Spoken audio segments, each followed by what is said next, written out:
This is the season of new challenges, interesting premise, but kind of terrible outcomes.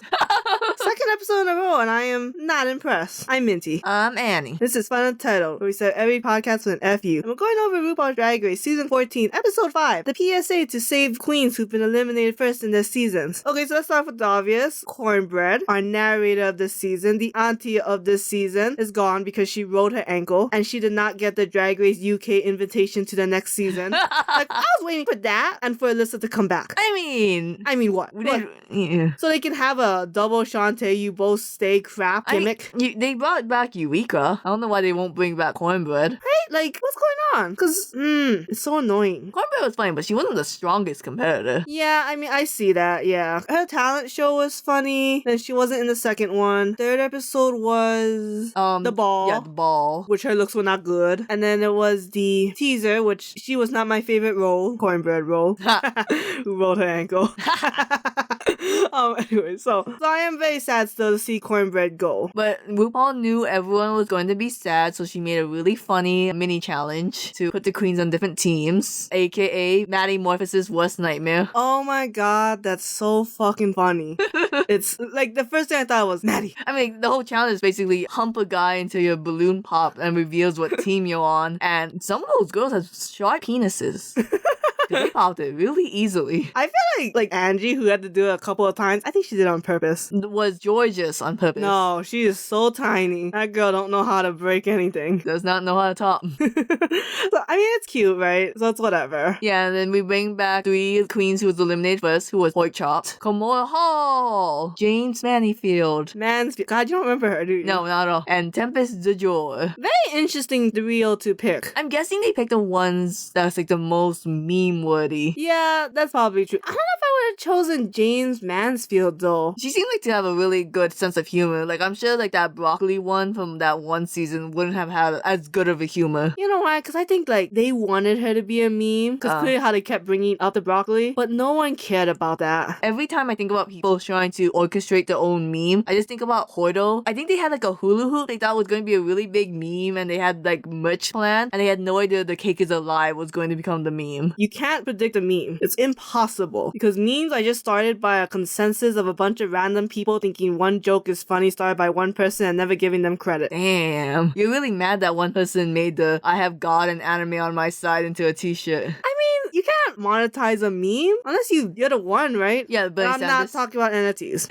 Not talking about NFTs. Charlie bit my fingers, no longer on YouTube. I know. And the girl with a front of House on Fire. I forgot she did that. Yeah, they made bank though. I mean, they got on the high, you know, like, look, don't do NFTs, that's not supporting art, but you know. It's interesting though, because I think they're using the money, well, those two specifically, I think they're using it for like college and then they're going to donate the rest. That's stupid. Anyway, so they had to make a PSA of like a Sarah McLachlan type Save the Animals video. Now, do Gen Z know the reference? I don't think so, because they don't watch TV and I don't know how much they put those on YouTube ads. I did laugh like extremely crazy when they got Sarah McLachlan to cameo saying that this was fucked up.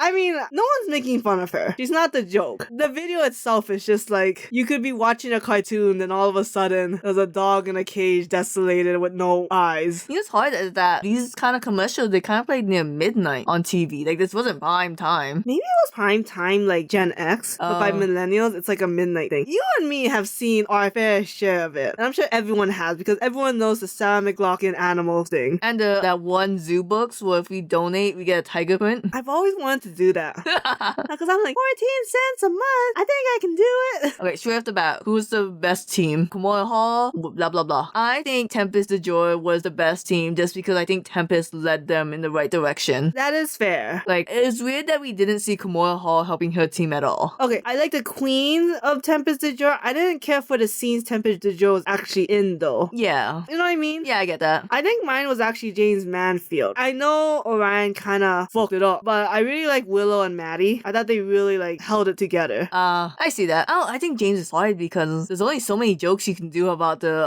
cheerleading. Yes. I feel like they gave all the good jokes to Willow. Yeah, for sure. Because Kamara is really the only memeable one. Yeah. Unless you had Vanjie, but I think Vanjie's making too much money to come back for a cameo. I think Vanjie doesn't make sense because she came back next season. That is true too. Wait a second, we get a Vanjie cameo? What? No, shut up. I misunderstood. I wonder if she is. That'd be funny. Oh, I bet she could make bank. Okay, real fast, off top of your head, you can't say Bianca or Vanjie. Who would make the most money on cameo? You can't say Katya and Trixie. No, not the ones that are like obviously famous. I think Gottmik could make a lot. See, Gottmik's more about looks though, right? You don't necessarily need a cameo of her. Because I feel like cameo is more about voice and personality. Gottmik's, I mean, she's got a pretty good personality, but her thing is looks. Oh, you know who could do it? Alexis Mateo. Maybe. Bam! Moving on. Let's move on to the runway, which I'm not gonna go over every single one Because it was all the same. You know what? I was disappointed because I really like this theme. I like nature and fauna, floral kind of themes, but this one was pretty disappointing. All the flower looks were just not very good. And I kind of like where Carrie was going, but I just don't understand why she's an orchid surrounded by non-orchid flowers. Yeah, it really missed me too. Right? Just go that simple, like, rose-headed look, you know, like Rosemon and Lilymon.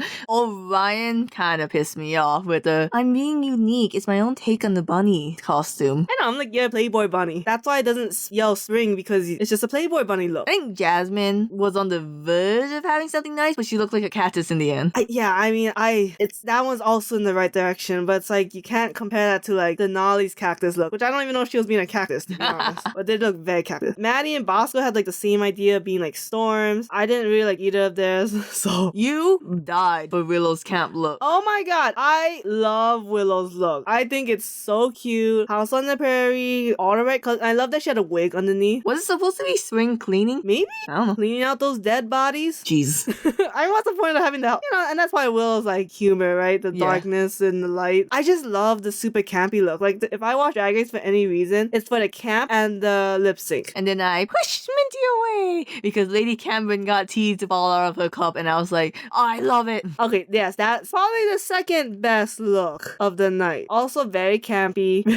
Very like Victoria Scone in her like first episode look. Very UK. I know, right? But I mean, it's still a good look. Especially the whole tea coming out was like the cincher, the unique part of it. Yeah, and that's all I care about talking about. So, were you happy with top two? Top two was Bosco and Lady Camden. I feel like it should have been Bosco and Willow. Yeah, I think so too. Because I like that Bosco definitely stood out from the crowd from how she was talking. And Willow had all the good jokes and like, you know, like she had the facial expressions too. I thought Lady Camden was okay. I don't think she was that good, but I think she was like a third choice. See, I think Bosco and Willow should have been the top, but if Lady Camden did sneak her way to the top, I think she should have got it.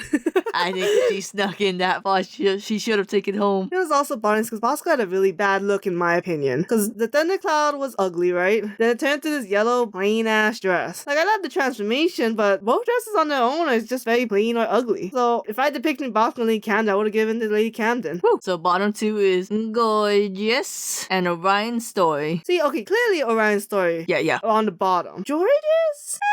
And she didn't write her own script. She goes on the bottom. Alright, okay, fine. I don't know, because the Justice, I mean, even at the very end, it still sounded very Count Chocula. Like you. Wasn't a bad take. Oh my god. Okay, I am rooting for Willow and Maddie, because I think Maddie is actually very funny. She just has a kind of a dry humor. You know, like her delivery is not completely there, but she's funny. And she has a leadership role. So I'm like, Maddie, you're not getting the recognition that you need or you deserve. I like that RuPaul Drag Race where if they're gonna like go out of formula, they do find that one queen that's like it's really good, right? Like I think Maddie's a very good queen and she just happens to be the very first one. Victoria Scone is a very good queen and she happens to be the first AFAB one. Stuff like that. The first trans female one, it's kind of a debate, right? Like who do you consider the first trans female one? Me. I've participated in RuPaul's Drag Race. Don't sass me. Whatever. And then Gottmik's the first trans male and Gottmik's a very good queen. So I am rooting for Willow and Maddie. Lady Camden, all the way. UK versus the world, UK versus US. Oh, Lady Camden, such good looks. Just good looks. And she's very funny and she's very cute, like charming. Anyway, Gorgeous murders Orion to My Head and My Heart by Ava Max, otherwise known as All Around the World. I cannot believe this is the song they chose. She has so many good bangers. And then he starts off by introducing her as kings and queens. So why didn't you pick that song? That's probably like her most famous song right now. I think it's a little hard song to lip sync. It's not upbeat, that's why, you know? If all of the kings could. If all of...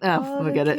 something to Be on the throne? No, something about treating the queens well. Whatever. I think it should have been kings and queens. Otherwise, don't reference it. What sucks is it's a bad music video. But beyond that, oh yeah, we knew Georgia's going in. Oh, she was gonna murder this. When she took her outfit out, I was like, she's gonna slay. I mean, she did say in her, like, God, what is that one? Like, one of the ball looks, I think, that, like, she's prepared to lip sync in any outfit.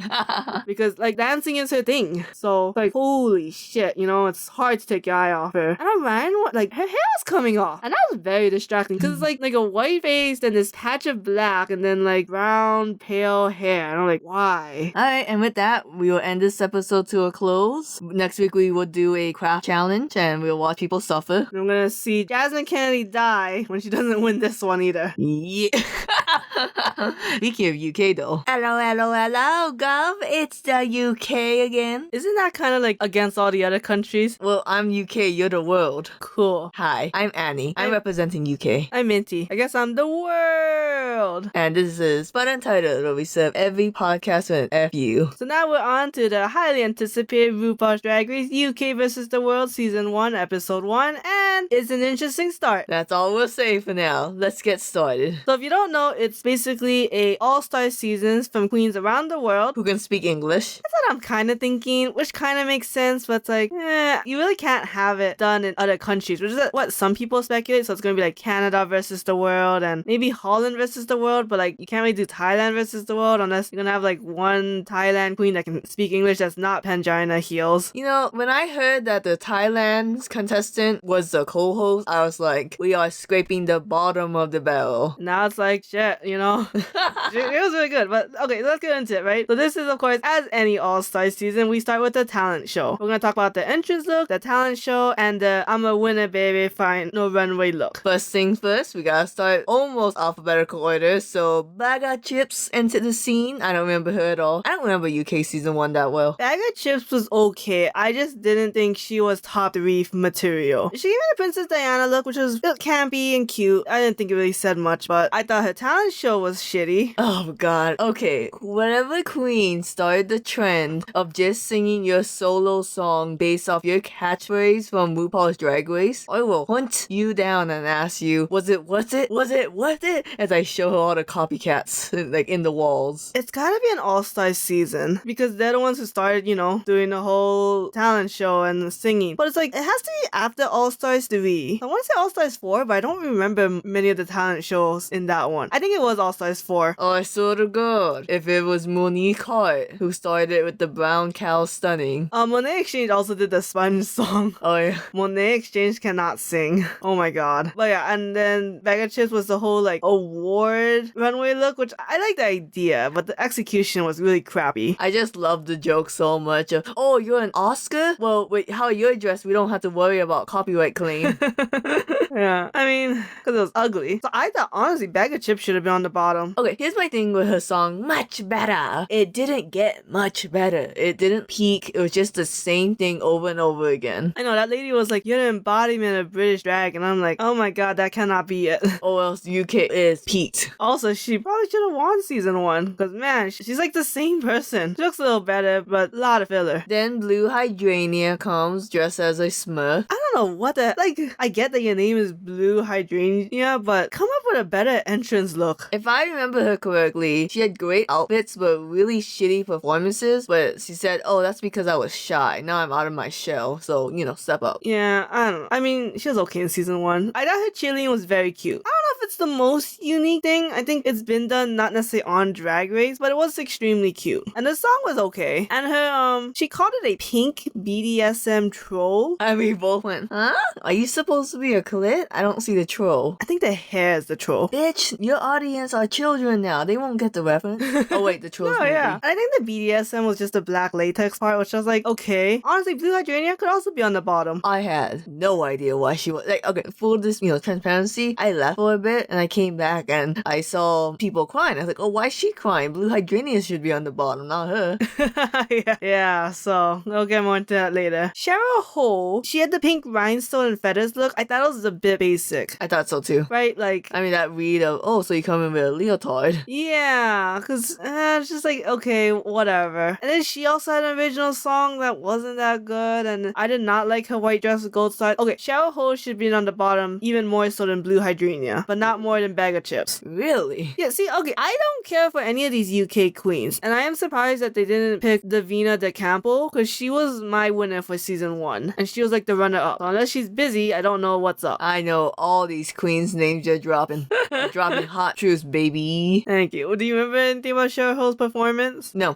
Yeah. So then Janie Jack, she's the Holland one. We only saw like 1 or 2 episodes, so I don't know much about her thing. I know Holland has great fashion from what I could tell from the first 2 episodes. I didn't like the blue latex look though. I thought, okay, if Cheryl Ho's was basic, it's literally like a one piece with some straps on it. She reminded me literally of like a blue raspberry Jajinka because she's like the exact same color. Oh, like very neon-y bright. Yeah. And then the fashion show was okay. It wasn't the greatest. I can't believe not one of those pieces of outfits was good. Okay, I feel like we had this problem with another queen before where like she kept doing reveals where it was all cheap material so that way she could wear layers on layers. Yeah. My problem is that, yeah, I kept seeing either the previous outfits or the outfit ahead. Like when she spun, you saw like the pants of one of the outfits. I was surprised she didn't just get like full naked at the end. Yeah, me too. Like that would have been great, but then it's just a yellow version of the pink one. It's like, oh, okay. Oh, but her last look was stunning. The red lace with the stones coming out some parts, that was so nice. But was it enough to save her performance? I think if you have to compare that to Bag of Chips and Cheryl Ho, yeah, I would have given her a save. But I mean, obviously the performance is the main thing, and then the runway can save you depending on how badly you did. And then we get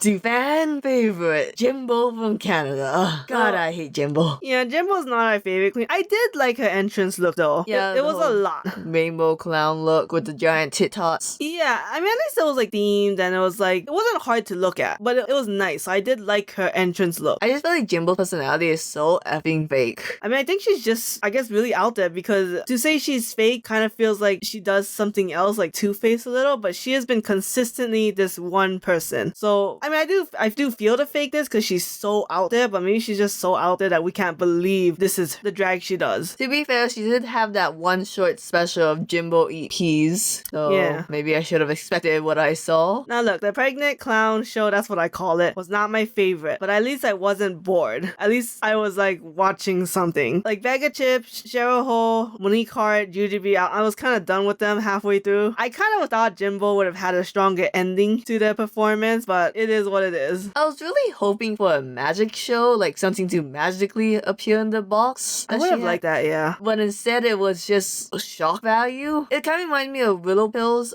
talent portion of doing a skit where all of it was kind of boring except like this one thing. Yeah. To be honest, the baloney wasn't my favorite part. It was the fact when she got like really mad when it was still empty the second time. Oh. I don't know, something about it. I don't even know what to call her regal look. People on Twitter have been accusing it of blackface. So fucking funny. I don't know if people know what blackface means. It's like that Tumblr post of like this adult being like, I'm gonna put away these words until you learn how to use it. And someone's like, sounds like you're gatekeeping those words. And like, that's another one added to the list. Because she's not pretending to be black. She literally just wants to keep it up a chromatic style. It reminds me of like those Halloween things where like, we sell face paint. You can paint your face blue, pink, or make one black stripe across your face.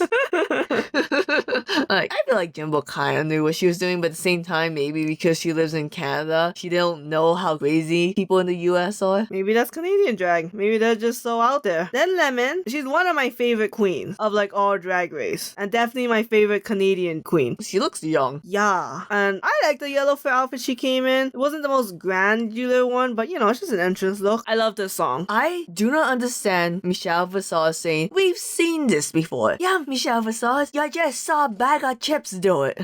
No, No, I think she means the death drop from the staircase. Oh, because Aja did it? Yeah, I mean, part of me feels like if she didn't do it, would she have placed higher? But that's stupid because everyone's just death drops. I don't know. I think it's because it's so signature to Aja that it's like you're kind of copying a move that you know would work. Oh. Okay, don't get me wrong. I don't think Lemon should have been at the bottom at all. Like, I thought her performance overall, even with it was like fantastic. Like, most songs I don't understand, but I understand her song very clearly. It was enunciated well, it had good jokes. I don't know why they didn't like it. She didn't suck RuPaul's dick at the end. I know. I don't like it when queens, they have a track in it that's like, I'm number 2 and RuPaul's number 1. Like, shut the fuck. Well, like, what are you doing here? Like, shut up. You're either confident or you're not. The whole goal of this is to, I mean, you never will, but you know, you want to have the attitude that you want to surpass RuPaul. I mean, okay, I'll admit, I'm not the biggest fan of Lemon's winner look. I don't think it was that bad. Showed off a little gold bra. Which is probably why people don't like it.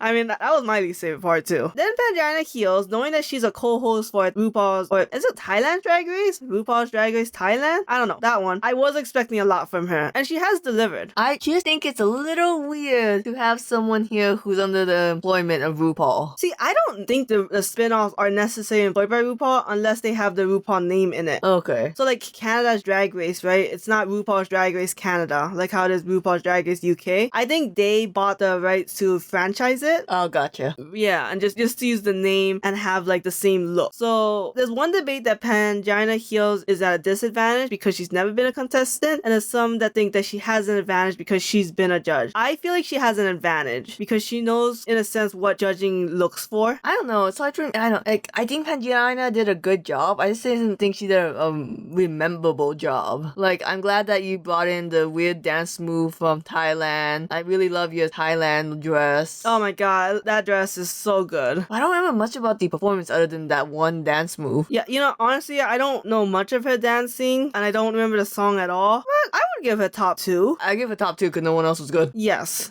Okay, then Monique Hart. Because, you know, we ran out of Drag Race Italia. Okay, what I believe though, because everyone makes that point, how come there's no like España, Italia, when the seasons came out? I don't remember. But I think the timing was that this probably got filmed before they got aired. Oh, that why there's no season 2 of anything? That I don't know, because Drag Race UK season 2 probably would have played by now. So, I don't know, COVID screwed things up. Monique Hart, she's always had more of a crazy fashion. I've never really cared for her drag looks, but I do love her personality. What do you think of the whole, as soon as the US entered, the whole vibe change? And like Monique Hart was like one of the perpetrators because she was like the one kikiing with Jujubee. Yeah, she's really shady. So, I like it. Good TV. Yeah, because I'm like, well, I'm USA, right? USA. So I'm not excited to look at her drag, especially what she came out in her entrance look. I had no idea what she was saying for the song. Oh, but actually her runway look was very good. Oh yeah, Love that deep emerald color with like the African American heritage of it, but it's like also modern because you know it's just like one color. But I thought that was really good. But we'll see what happens with Monique Hart. I think she goes by Mo Hart now because she wants to go like more of a non-binary thing. Oh, gotcha. But probably maybe Mo Hart came after this filming. How do you know this? Because I've watched like the Meet the Queens and stuff. Gotcha. Then Jujubee, oh, a little black dragon dress. Oh, that's so really cute. Probably because of Asian. Wait, I don't think we ever established that. I'm pretty sure we have. Name one time. I don't know. They don't know our finances. They don't know us. They don't know what music we like. Why would you tell them we're Asian? Anyway, so Jujubee comes in. This is her technically 5th time if you count I count Queen of the Universe, the drag competition show. If people are counting Drag Race U, then I don't know why I can't count Queen of the Universe. This makes her 6th then. Wasn't she in Drag Race U? Oh, right, yeah. Because I have no idea what Drag Race U is, but so season 2, All Stars 1. Was she in All Stars 3? I don't know. I think it's 5. No, All Stars 5 for sure. Then why do people say she's in 4? Oh, this is a 4th time. This is her 4th time, yes. Okay. And then if you count the singing one, she has all the Thanos stones. God damn, shut up about that. I mentioned it once today. In the podcast. Once. I like that her original song was different and it was just something cute. I thought it was that song by Hilary Duff of like, you know, Paris, LA, even Tokyo. Oh god, You that know- song's so old. You know that song, right? Yeah. I butchered it, but hey kids, you know who Hilary Duff is? She's on How I Met Your Father. That's all they'll know. And okay, her runway look was okay. It wasn't spectacular. It was no winner, baby. It matched the theme a lot more than some other people. For sure, for sure. Then the winners were Jimbo and Pangina Hill. Oh, I'm going to the, I guess not original, but like the All-Star Season 2 were the top 2 lip syncs for their life, or for the world in this sense. And the winner gets to eliminate the bottom queen, which I think is fine. But the bottom 2 is Janie, Jack, and Lemon. And before, Bullshit. we talked about Jimbo saying she's not the closest with Lemon. Well, Lemon was just explaining that, like, you know, that they are friends, but I guess Jimbo got a little weird, and because she felt robbed. I think that is one of her jokes in the Meet the Queens. Like, I'm the first robbed queen of RuPaul's Drag Race. Which she's not. Canada's Drag Race you might be, but we all know Katya was robbed. You know, honestly, Raven was the first robbed queen.